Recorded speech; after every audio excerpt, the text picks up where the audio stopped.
Ukraine रूस संकट पर संयुक्त राष्ट्र सुरक्षा परिषद में हुई बैठक में भारत के निर्णय को अमेरिका ने उचित बताया है। भारत के लिए यह बड़ी चुनौती थी कि उसे अपने दोस्त रूस और रणनीतिक साझेदार अमेरिका में से किसी एक का चयन करना था।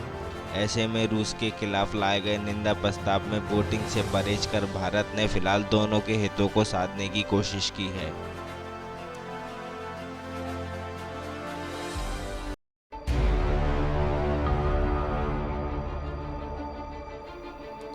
यूक्रेन से युद्ध करने पर यूरोपीय देशों ने रूस पर कुछ प्रतिबंध लगाए हैं।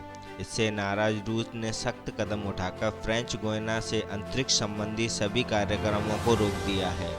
सभी तकनीकी कर्मचारी और इंजीनियरों को वापस बुला लिया गया है। रूसी स्पेस एजेंसी रोसकोसमोस के प्रमुख डिमित्री रोगोजिन ने कहा कि हमारे ऊपर लगाए गए प्रतिबंधों की वजह से हम यूरोपीय साझेदारों के साथ अपने सारे स्पेस कार्यक्रम रोक रहे हैं। कॉस्मोड्रोम से अब कोई लॉन्चिंग नहीं होगी, न ही फ्रेंच गुयाना में कोई तकनीकी कर्मचारी रहेगा। डिमित्री ने कहा कि रूस फ्रेंच गुयाना से सारे स्पेस लॉन्चिंग रद्द कर अपने सारे कर्मचारियों को वापस बुला रहा है। इससे पहले स्पेस स्टेशन को लेकर अमेरिका और रूस में तनातनी और बयानबाजी हो चुकी है। नासा ने एक दिन पहले ही कहा था कि वह स्पेस स्टेशन और ऑर्बिटर लॉन्च को लेकर रूस के साथ काम करता रहेगा।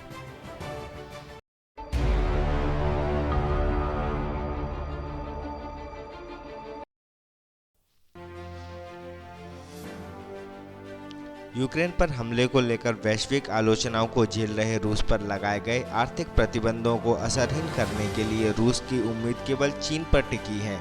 लेकिन चीनी राष्ट्रपति शी जिनपिंग की सरकार इस बात के संकेत नहीं दे रही है कि वह बहुत ज़्यादा मदद करके अमेरिका और यूरोपीय बाजारों तक अपनी पहुंच और जोखिम को डालने को भी तैयार हैं।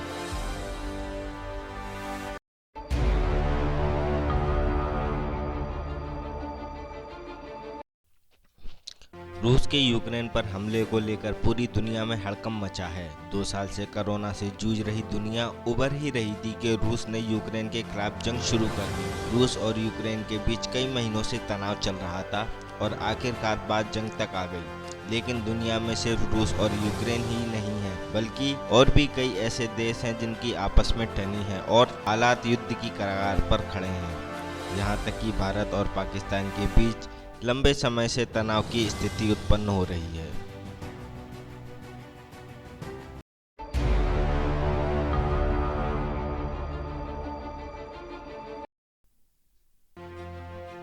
द्वारिका में चल रहे कांग्रेस के 3 दिवसीय चिंतन शिविर में कार्यकर्ताओं को संबोधित करते हुए राहुल गांधी ने भाजपा पर जमकर निशाना साधा।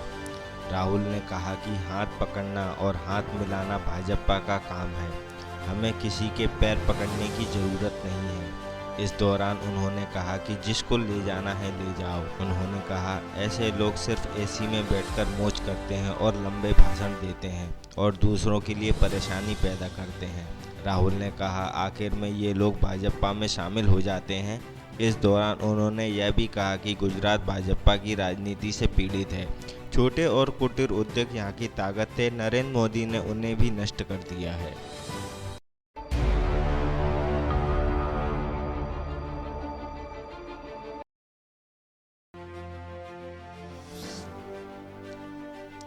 यूपी विधानसभा चुनाव में सभी पार्टियां पूरी ताकत से प्रचार और प्रसार में जुटी हैं। कांग्रेस महासचिव प्रियंका गांधी ने शनिवार को उत्तर प्रदेश में निराशाजनक स्थिति के लिए जाति और धर्म की राजनीति को जिम्मेदार ठहराया और कहा कि विकास के केवल बड़े दावे किए गए, लेकिन पिछले 30 वर्षों में केवल जाति और धर्म की राजनीति हो रही है। कांग्रेस नेता ने पीएम मोदी पर भी कटाक्ष किया कि वह राज्य के किसानों के सामने आवारा पशुओं की वजह से उत्पन्न समस्या से अनभिज्ञ हैं। उन्होंने भाजपा पर विज्ञापनों पर करोड़ों रुपए खर्च करने का आरोप लगाते हुए कहा कि प्रधानमंत्री, मुख्यमंत्री सब भाजपा के हैं, लेकिन यहाँ विकास के नाम पर कुछ भी नहीं है। उन्होंने सवाल उठाया कि आखिर ऐसी स्थिति क्यों हुई। जवाब दिया कि इसका सीधा जवाब यह है कि 30 वर्षों से जाति और धर्म के नाम पर राजनीति हो रही है। उन्होंने कहा कि पहले आपने बसपा को आजमाया, फिर सपा को और फिर भाजपा 5 सालों से सत्ता में है, लेकिन कोई काम नहीं हुआ है।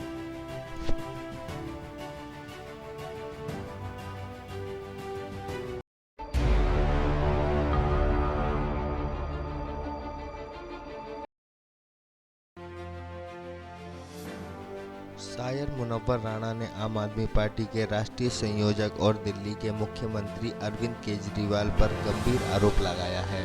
मुनव्वर राणा ने कहा कि केजरीवाल सत्ता के लिए कुछ भी कर सकता है।